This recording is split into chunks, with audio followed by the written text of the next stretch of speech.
You're listening to Oh My Health, There Is Hope podcast. When your heart is aching and your world is shaking, don't give up. No, no, don't give up. Dai, thank you so much for being on the show with us today. I am so excited to hear, because I know I'm going to ask you to share a powerful story of hope. And I'm really excited to hear that. So welcome to the show. Well, thank you, first and foremost. And Jana, it's just amazing to be here. You know, I know we had an opportunity to talk briefly before we hit record today. And I just want to say I'm absolutely inspired, but more than just inspired, I'm truly honored to be here. You know, what you're creating and how you're showing up for the world just makes me excited, like feeling inspired and motivated both at the same time. So thank you. This is going to be great. It's so cool to be here. Well, I'm really honored to have you here because I think you're a very brave man. One, you have 2 teenage daughters. Yeah. You gotta be pretty brave. And 2, like the story that I read about your family, like selling everything and like you're brave. You're a brave man. So I am so excited to hear your story. Oh, well, thank you. Thank you. All of us, we all have our stories, and fortunately, if we're fortunate, I should say, and we're lucky enough, we just keep on telling it through just our actions and how we live and how we show up. And there's always another chapter to be written. And I'll tell you, my story, it's uniquely my own. But the cool thing is, and just through meeting people like you, like I think about you, your podcast, your books, all these conversations you had with people sharing their stories. It's amazing to see how similar we all are, and as much of the time we tend to think that we're so alone in some of these situations where we're really struggling, we're facing challenges that are really, really hard, very different than what we're accustomed to. Feels like the world's closing in on us. And yet, when you open up and start sharing these stories and you hear other people's stories, it's like, wow, me too. It's just such a wonderful feeling, right? To know that we are actually way more alike than we are different if we just take the time to share. I agree. So, I think there's more that connects us than pulls us apart. So for sure. So right. So yeah, where would you like me to begin? Because I'm 44 years young, as I like to say, and I got a timeline, and there's been lots of learnings. But I think about sort of the biggest changes that started 11 years ago. That's sort of been the most impactful changes from the standpoint that I know that those changes, I'll be living into those for the rest of my life. It sort of put me in that mindset as you were sharing your story from 9 years ago. I know it's still continuing to motivate you and allow you to thrive and keep charging in the direction that you're going. And I think all of us at some point in our lives have one of those experiences, where it's like, yeah, I got 2 choices here, one or the other. I'm not willing to accept that one. So this is where I'm going. And we just get lit up, right? We just get lit up and we chase it. We go after it. And so I could start from there if you like. I mean, what do you think? Where do you want to begin? We do. That what you said is absolutely true. So what was that pivotal moment? I really am over the word pivotal, but Yes, it just fits right here. It does work. I know. I totally hear you. I mean, it's after the year that we've had, right? And the year that we'll probably have again. It's a word that's used way too much. I keep thinking of Ross, right, in Friends, where he's doing that. And he's like, pivot. I'm like, stop saying that word. Yes, I'm going to totally look up that meme after this. Well, let me put it this way. I just a little backstory. When I was growing up, I had a great upbringing. I got to be fair. My parents are amazing. My mom's still alive and she's remarried, and my dad and her separated when I was 9. And, so it was me and my brother. My brother was 2 years my junior. And I remember at age 9 when they separated and went their separate ways, my world felt like it just fell apart. At 9 years old, it's a pretty small world. But the 2 most important figures in my life at that time, obviously, were my parents, my first heroes, my first teachers, my first mentors, the people that I would look for support, emotionally, psychologically, physically, mentally. I mean, just support in so many ways. And so that initial traumatic experience because my mom was going back to school full time to level up her education, meanwhile also working full time as an RN. And on top of that, trying to raise two boys under the age of 10 by herself, because my dad had his own practice, and he was fully enthralled in that and building and scaling. And so we would see him every other weekend, for a couple of days. And so it created quite a bit of, it created the need for us to be more autonomous, my brother and I, pretty quickly, growing up. And I found that a lot of the emotional stuff that I was dealing with, I found it really hard to talk about it. And so instead, I just wouldn't talk about it. And yet, feeling sad, disconnected, and withdrawn and depressed. And, like at that age, I wouldn't have been able to articulate that, but I was just not fully present, and I learned, though, very quickly that if I eat certain types of foods, I feel better. If I watch TV, movies, play video games, I feel better. And all of a sudden I started putting two and two together, and I was like, well, if whenever I'm feeling down, I just do this and I don't feel down in the moment. In the moment. and so, I learned escapism. I learned how to numb some of the emotions very early on. And so that pattern repeated itself over and over again, especially having all that extra time to ourselves, with parents being really busy. And so I put on weight, and not just a little bit. Over a 5-year span, I got to the point where a doctor, I remember the day, pulled my mom aside, Betty Ann, your son, Dai, he's morbidly obese, and here I am thinking, morbidly, that doesn't sound good. Obese, I didn't know what either meant, really, but I knew it wasn't a good thing. And then when I finally understood what it meant, I was like, well, yeah, this sucks. Like this is my life. This is just where I am. And it was hard because, at 14 years of age, you can imagine, those last 5 years, it's not exactly been happy-go-lucky years. There were some moments, but just a lot of patterns were developed. And I didn't have any other resources or understanding to really do anything differently. And so with all that depression and sadness and withdrawal just from life, gosh, I remember even just forging my mom's signature all the time for phys ed class, just so I wouldn't have to get changed in the change room. Just be like, I don't want to go here, and just, I was always compromising on the quality of my life to sort of shield myself from anybody else, and that's why I tend to do a lot of isolating things. But then one day, we all get to that moment where maybe we are overly consumed by our emotions, and I found myself drowning in them. And I questioned whether or not it may be easier to just not be here to deal with all this. So the idea of ending my life, like that was a very real thought. And once I started to rationalize through it and try to collect my thoughts, I was like, no, I'm way too afraid of that. Plus, I don't want to do that to my family. So, I was able to sort of rationalize and reason my way that wasn't the option that I was going to agree to, or subject myself to. And so that left me thinking, well, gosh, what am I going to do? I hate my life. Every time I look at myself in the mirror, I cannot stand that guy looking back at me. I can't even believe that's me. It's just this complete disconnect. And so I found myself thinking, geesh,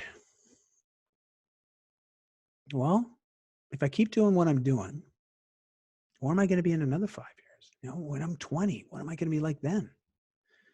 And I started to ask myself, well, if I keep doing the things I'm doing, for the last 5 years, it's only trended in one direction. I don't think it's going to trend any differently. And so there's that moment of just like, my lifestyle, the patterns that I'm living has brought me here, and it will only continue to compound in a negative way if I keep doing these things. And so I was afraid of that. I was actually really, really scared that was my future. And I was like, okay, well, what's my alternative? Well, my alternative, maybe if I just try doing something different that I'm currently not doing, and maybe this can produce different results for me. Like all I wanted, I'd see all my peers, these guys that were athletic and charismatic and had these large spheres of friends. And I wanted that. But more than that, I wanted to be healthy. I wanted to be happy with me. And if we get down to the extrinsic motivations, I wanted a girlfriend. I did. I wanted to be wanted. Okay. That's the underlying piece. Now, I didn't really get to that kind of understanding for myself until later on in life when I worked with some professionals to really explore the trauma from my early on days, because it did ultimately affect me later on, because I never really dealt with it. But what I did deal with was, I said, okay, well, here's my physical appearance. I want to change that. I know that if I move my body more than I am now, and I change what I'm putting in my mouth, I've seen other people have some pretty amazing results. How hard can this be? I can do that too. I'm sure I can do that. And I remember coming out of the bathroom after having a major bawling session of just, crying my face off. And I came out and I found my dad, because we were at his place that weekend. I was like, I want to get healthy. I want to make some changes. And up to that point, you know how parents are. You're a parent too, grandparent as well. Like when we see our children or grandchildren in pain and hurting or sad, I mean, instinctively, we just want to help. We want to show them how much we love them. We want to take away the hurt. And so my parents were always good that way. They were always trying to, like, hey, we can hire you a trainer. We'll get you a membership here. Or how about we see this person that can help you with your food, But every time they came at me wanting to help me, I just pushed away. I'd get really angry, because I was like, wow, you're just saying I have to change. You want me to change, and all these ideas of worth. And it was just hard. But he saw that morning, I came out of that bathroom and he could tell, like, there's major conviction in my voice. I was just like, the first time ever, I was like an authoritarian on, this is what I am doing. No ifs, ands, or buts. Get out of my way. and he saw it. And I think he just saw, well, this is a window and it may close, so I'm going to act on this. And he took me to buy a mountain bike, because that's what I wanted. I wasn't going to go to a gym, because people would have to, I might have to have people see me. and I just was way too ashamed of who I was and my state of unhealth. That was not an option. I wanted to do things on my own. I wanted to be private about it.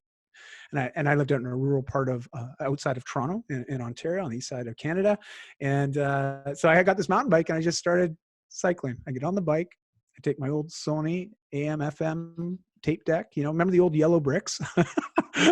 So I'd have one tape and with one of my favorite bands, Tragically Hip, and on the other side I had Alice in Chains, and it'd be a 30-minute tape. So I would know that I'll listen to 30 minutes of one. As soon as it flips over and I hear the other side, I know I got to turn around and go home. So it was an hour.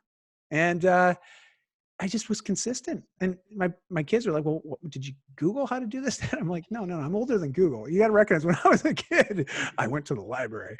And they always laugh at that. But, that's just what I did. And I just educated myself on fitness, nutrition, mindset, just these little pieces of trying to lean into being a healthier version of me, being a happier version of me. Took 20 months of my life at that time. And you got to realize, almost 2 years up to that point, I was only 14, almost 15 when I made that switch. It seemed like a long time, but I wasn't really thinking about the time. I was just thinking about the results. I was thinking about the life that I wanted for me. And so I was just consistent. And fortunately for me, within about 3 weeks, there was this big hill, concession hill. And I understand this. Like, I live in Vancouver. You've been to Vancouver. Mm-hmm. You've seen Whistler. Yep. Those are mountains. Okay.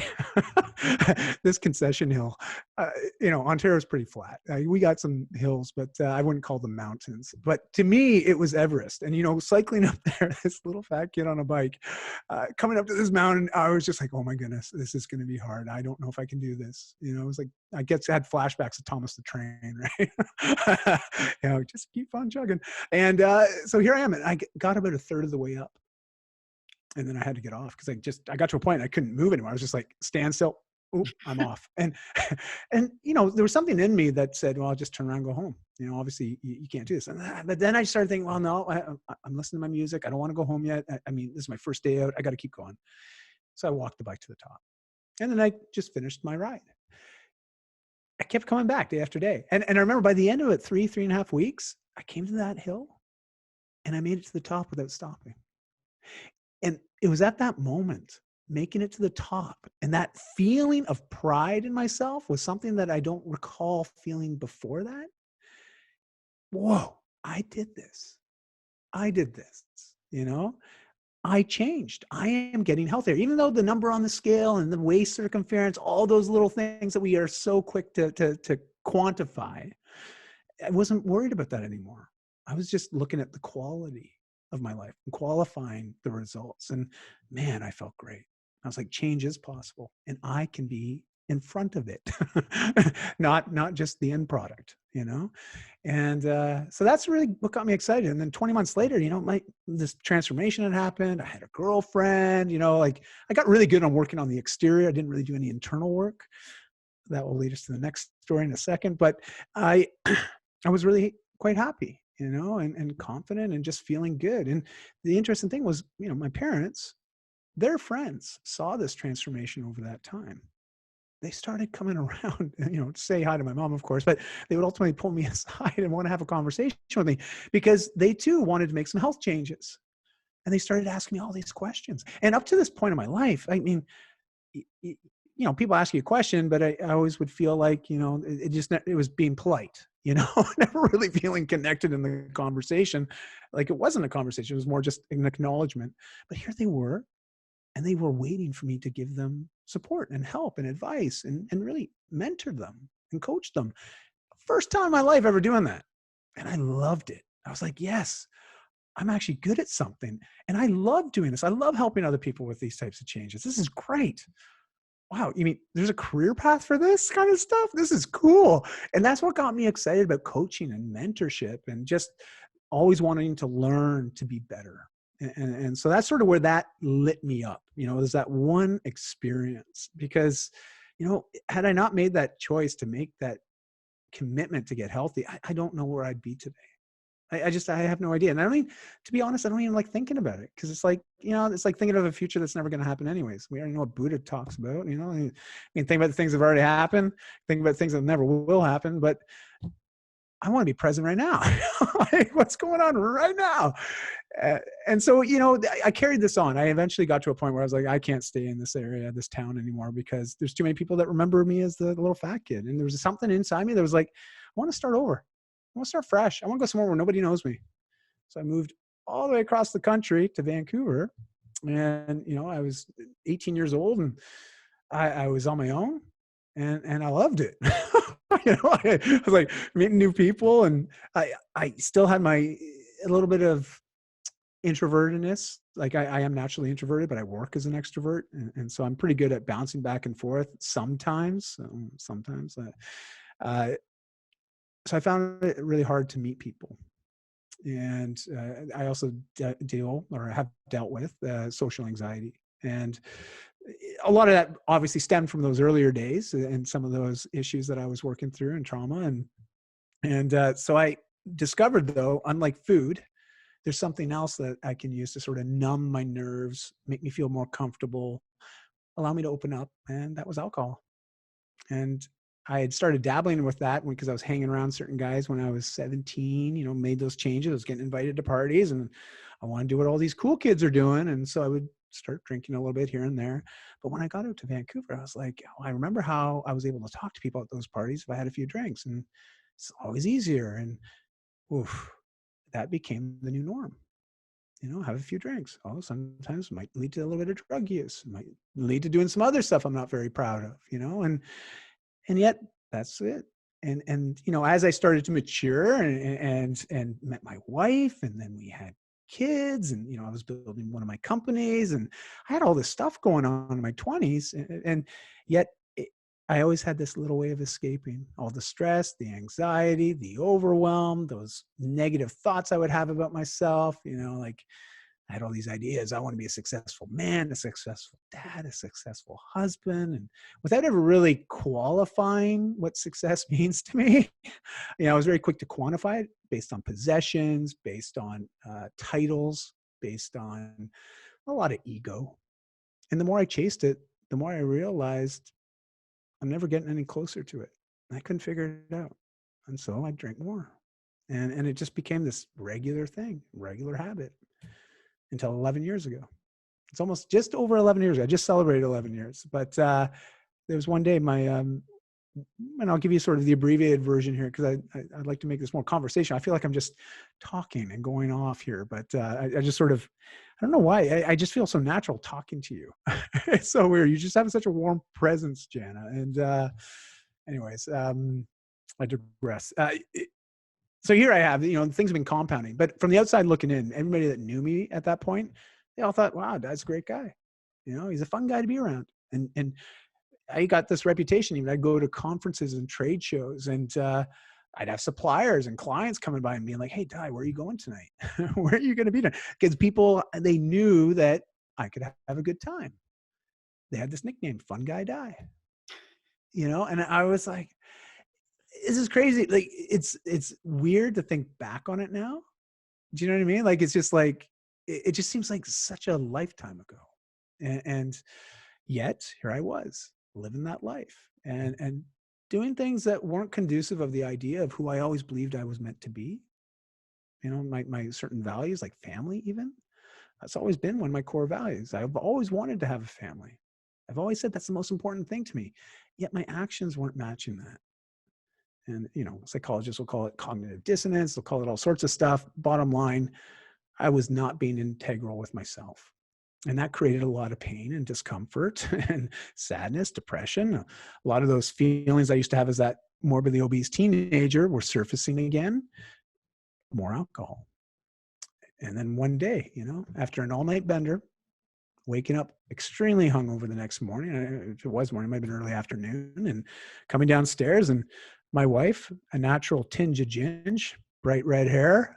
She wears her emotions front and center. She'll let you know what she thinks. I always say, that tinge of ginge, she's awesome. And it's what I love about her most, is she's very quick to just be honest. And interesting to note, Jana, when you meet that life partner, that significant other, and the way they look at you, she always, when we first met, I knew there was something special, because when she looked at me, I always felt like she was seeing something so much more than I could ever see when I looked at myself in the mirror. That potential. And I think that's sort of where hope is, right? Like, hope is that feeling that there's always room to improve, room to grow, room for things to get better. It's that belief, that optimism that we attach ourselves to, and it helps us just endure at times, and so here it was. But that morning, she wasn't looking at me that way. In fact, it was pretty irate, to say the least. And my wife, she can talk. I mean, she'll tell you that. Like, it's interesting. I live with 3 women. And so when I'm doing keynotes, and I often let people know, it's like, this next hour, this is the more I've had to talk in the last month. And my husband, that's why I love these types of conversations, these interviews. I'd be like, oh, I get to talk. This is great. And so here I am, and she instructs me to sit down rather forcefully, and I sit down at the table. Kids are off watching Dora the Explorer. They're both under the age of 6 at this time. And she proceeds to just tell me that, this is not the environment I want to raise the girls in. This isn't a good environment for them. And it was really hard, Jana, because I realized in her saying that, I was like, I got nothing to defend myself. I can't. And she's right. But then I started to realize, I was like, whew, I don't like this. I don't like where we are right now. And I don't like where this is going. Knowing that this might be it. This might be that moment. Like when I was 9 years old, am I going to now have to sit down with my girls and say, Mommy and Daddy are going to be living in 2 different places? Like, is that the conversation? How did we get here? And I had to fully own that I brought us here based on the way I was living my life. And tears were exchanged, and she looked at me and she asked me a question. And she said, Dai, are you being the type of man that you'd want your daughters to marry? You'd being the type of man you'd want your daughters to marry. And that question, like when she asked that, it was like a lightning bolt hit me. It was like instantaneous, where all of a sudden I was just, no. I mean, if a guy like me showed up on the doorstep asking to come in, and he was like me at that time, I would not let him across the threshold. You don't even look over here. Thank you very much. And yet that's who I was role modeling. And all these memories and all these ideas, and just everything just sort of overcame me. And I shared things with her that I'd never shared with her before. Things that I'd been bottling up. There's just my desire to want to be a great dad, and to be a wonderful husband, and someone that can provide to the community, someone that I just started sharing, this is who I want to be. And I feel like the more I'm trying to be that, the further I'm getting away from it. And it's hard. It's hard. It's my first time really being vulnerable. And it felt scary.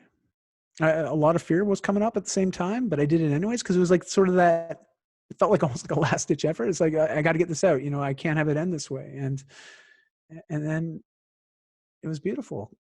She looked at me, and I could see that look again. That look like she just could see something in me that was so much more than I ever saw myself. And right then and there, I made a commitment to her and then to my girls. I'd go 1 year without drinking. 1 year. And you have to recognize from the age of 17, that would be the longest stint ever, ever to go that duration without having a drink. And so I made that commitment to them, but it was really a commitment to myself that I can do this. I've done change before. I mean, I overcame morbid obesity. I can do this. And so I was building up my conviction to myself, convincing myself that this is going to happen. A couple of weeks in, I was like, this is really hard. Like really, really hard. I can't do this on my own like I've always done. And that's where I realized I need some help. I need some support. And I got a great psychologist I worked with for a few months. I worked with a counselor, a relationship counselor. I tried a few meetings, like some 12-step style meetings. And I realized I wasn't, it didn't resonate with me. I didn't feel like a connection to that. I had a really hard time admitting I was powerless against alcohol. Like, really? It's forcing me to drink? No, because every time I'd ever made the choice to drink, I was fully aware of my choices. I was aware of when I was turning off my cell phone because I didn't want to have to answer my wife's text messages or her calls. That way, when I come home, whenever I want to go home, I can just say, oh, my phone died. Like I was aware of that. I was aware of the extra drink. I was aware of looking at my watch like, yeah, I can do another one. I was always aware, but I chose to do it anyways, going against all those other feelings in me that said, this isn't who you want to be. And so slowly and gradually, as I started to look at my association, look at some of my lifestyle habits, some of my self-care rituals, look at how I even just talk to myself. This is the first time because I was someone that was been in the fitness and the wellness industry, which, I love the industry, but I also hate the industry just based on the fact it's so surface based. It's very much a lot of that, right? Like we are quick to quantify how much weight on the scale, how much weight can you move on the bar, how fast can you run a mile, what's your dress size? Like, no, thank you. And so here I was though, instead of focus on the outside, I'm going to focus inward. I'm going to try to figure out what's making me tick. What can I do to change what's going on inside me? And that was the first time I'd ever been really focused on it, and it took me until like my 33rd year on this planet to figure that part out. Hey, I can't do this on my own. I need some help. And then I found some great communities to associate with. And I just started to see gradual change, just like going up that, 3.5 weeks in, going up that hill and making it to the very top for the very first time. I remember after about 6 months, and Chrissy's like, and I told Chrissy, I said, like, hey, you want to bring a bottle of wine home? Go ahead. It's okay, babe. Like, it's totally fine. I have no desire to even want to, like, I don't want to drink. Like, it's not even on my radar. The first 6 months, though, I was pretty cautious. I was like, I didn't want to be exposed to it because I was concerned that would that trigger me? I don't know. Friends would invite me to go out to the bar. No, thank you. Go to the pub, watch a UFC, even going golfing. Because we had a habit. The 19th green was our favorite green, no, thank you. And so I did change how I was doing things and where I was showing up, where I was investing my time, just to give myself the opportunity to fully focus on what I wanted to do, which was really become happier, become that vision that I had always imagined myself to be. And then it came on to a year and I was like, yeah, I'm good. I just want to keep going because I'd grown more in that 1 year than I had done in the previous 10, just awakening and awareness, if you will. And it's been now just over 11 years. I haven't had a drink, and so many things happened. Like I ended up quitting my career a few years after that, right? Like a career of 17 years. I was co-founder of the company. I was like, I don't want to do this anymore. I feel like there's something else for me out there. And because things started to change, it's amazing. Once you start to really move into that space of accepting change, but also realizing, life can be whatever we make it. And that sounds cliche. It sounds like, oh, that's a little bit airy-fairy. It's very wishful thinking. I'm like, no, it's not. I've repeated this process a couple times in my life where I had all the excuses and all the justification to just say, forget about it. That's okay. I can be a poor me and I'll just wallow in it. But no, I'm not willing to accept that. Why should anybody else? You know? And so, yeah, that brings us to now. You know, I sort of skirted over the whole idea of quitting my career, but it ultimately led to me wanting to make some big changes. And I leaned in on that, you know, and we can chat about that too if you want. But yeah, that sort of sums up that. I mean, thank you, Jana, for the opportunity to share that. I haven't really fully shared that in that format, and it felt really good too. Honestly, I was enthralled with the whole thing. So this is unlike how I normally do a podcast, but it was so good. There was no place to stop you because it was good. Oh, And sorry. I think I think it needed to be heard. I know it did. And I know there's going to be other people who are going to relate to that. And by the way, for people who are going through their journey and they might be at the bottom of that hill right now. And let me tell you, those hills are put in front of us for a reason. And every little piece, the good stuff, the beautiful days your daughters were born and the day they say, I hate you, those are put in your journey for a reason. And when you lean into it and you see that where the change is possible and you have the passion to create that change and you lean into it, magical things start to happen. And I know that's happened in your world too. So how are you now reaching out and using that journey to make that change in the world? Well, it's you've have you read Joseph Campbell's Power of Myth? Have you? Because you remind me a lot of what he talks about, and you may find it fascinating. He's the one that coined the term the hero's journey, which you may have heard of, and it's sort of this idea like we're storytellers, right? I mean, it's the one thing that's passed down from generation to generation from the time we were able to articulate stories, you know. And he talks about the history of that and just the similarities and the parallels and the metaphors of so many different stories across generations, cross cultures, and yet they echo our lives. You know, it's just a representation of what we're all living. And he has this point where he talks about, you know, we often will meet a mentor, a guru, a teacher, a parent, someone who influences it just slightly enough that we can see the perspective shifts. So what may have seemed like an insurmountable obstacle at one point, all of a sudden now with that new perspective, it's like, oh, I can actually see a way around that. I think I can work through that, you know? And we all have those moments or those teachers, if you will, or those learning lessons in our life, and whether it's a human being or something else. But then we get to the challenge, that big obstacle, and then we overcome it. We survive it. We get through it. And then there's this peace in us, that desire to want to go back to where we started the journey, like going back to the bottom of the hill, to help that next person ascend that mountain. And that's definitely happened in my life a number of times. And so now, you know, most recently, what's most real for me right now is really supporting other men with just having more authentic conversations with one another, recognizing that we don't have to be so judgmental of each other. Like I remember, and I'll use myself as an example. I would walk into a room, a networking event, and it might be a lot of men, just based on the health and the wellness industry it's shifted a lot. But in my 26 years in it, it's been a very male-dominated industry, especially in the equipment space. And so you'd walk into this room, and you know, instantly, I'm looking at everybody, eyeing them up, trying to, you know, just judgments, right? Like. And I hated that. I hated that about myself, that I was so quick to judge others just based on perceptions and some of my past belief systems and just my own thoughts about who I am, trying to prop my own ego up. And I really was craving deeper connection and conversations with men, because everything up to that point, you know, up until about 11 years ago, it was very much like we might have a little serious conversation for the first drink, and then there's the second drink, and then by the third, you know, it's like whatever we were talking about, we don't even remember anyways, and it doesn't really matter. It's not going to affect my life in a necessarily a positive or negative way. It's just a waste of time. Regardless, the last few years, I was living in Bali for about 2.5 years when our family and I, when we were traveling, and when I was there, I did a lot of different things I'd never done before.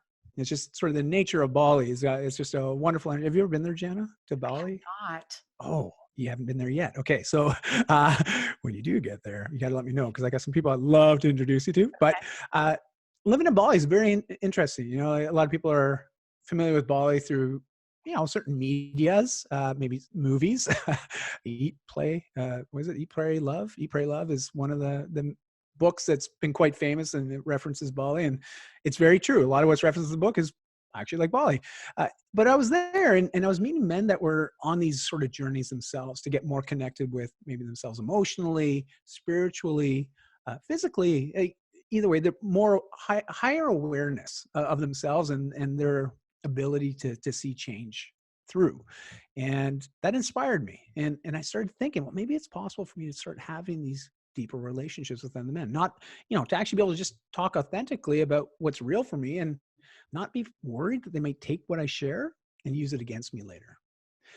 Because that was always my concern. If I'm vulnerable, you're going to take that. And even though I'm seeing this, I'm not being vulnerable for the sake of vulnerability. I'm not being vulnerable for shock and awe. Like, I'm being vulnerable because I'm trying to have a deeper connection so we can relate here, so we can see we're not so alone and we can support each other. We can learn.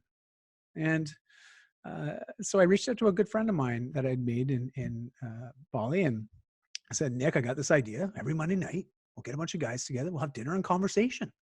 We'll call it Mentorship Mondays. So capital MEN, Mentorship Mondays.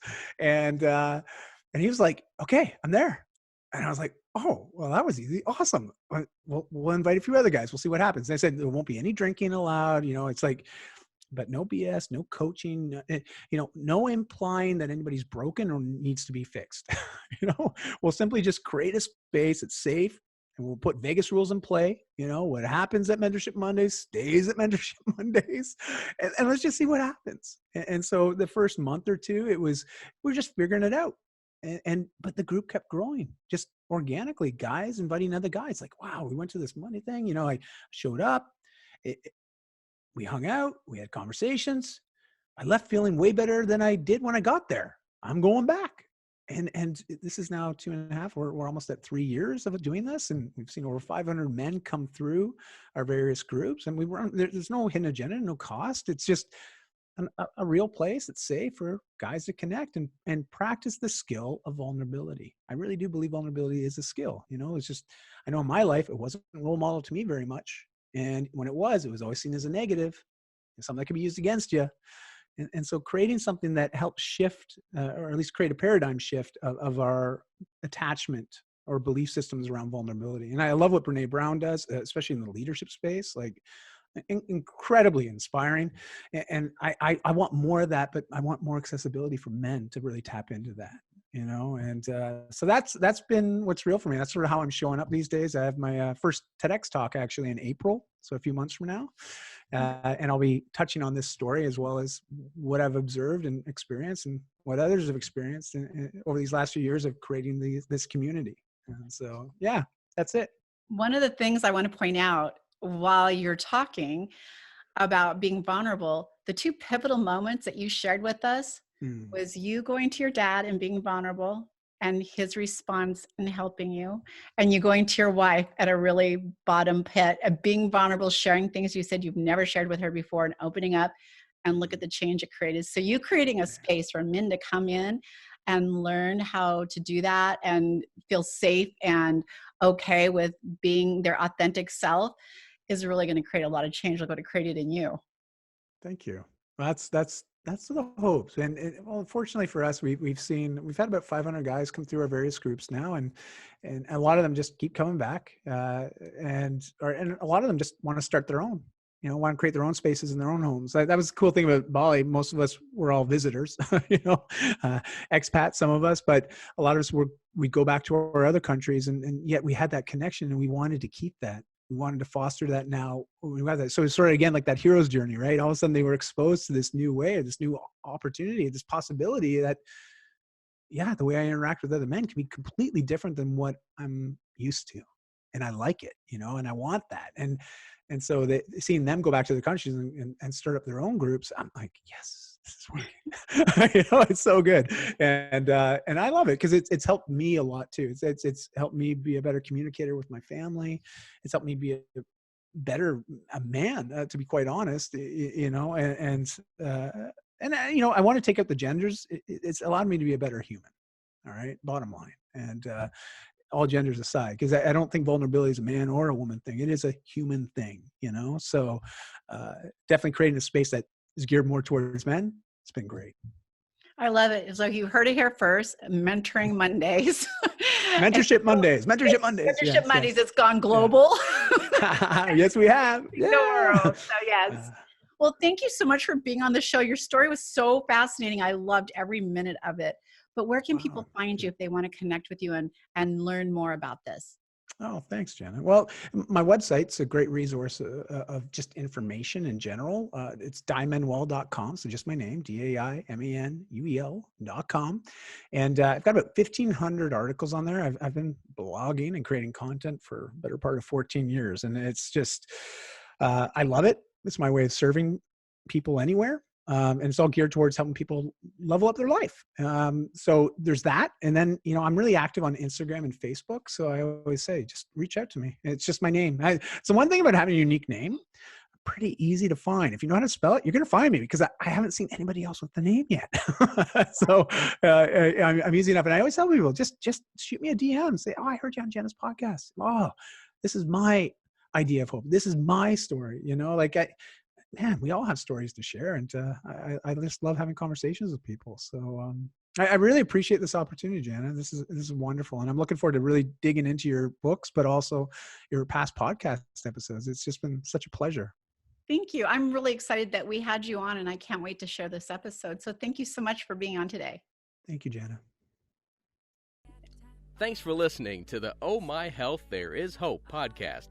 Make sure to visit Jana's website, bestholisticlife.com, where you can subscribe to the show on iTunes, Google Play, or listen there, so you'll never miss an episode. While you're at it, if you found value in the show, we'd appreciate a rating on iTunes, or if you simply tell a friend about the show, that'll help too. Let's change the world together, one health expert at a time. Looking forward to seeing you next time.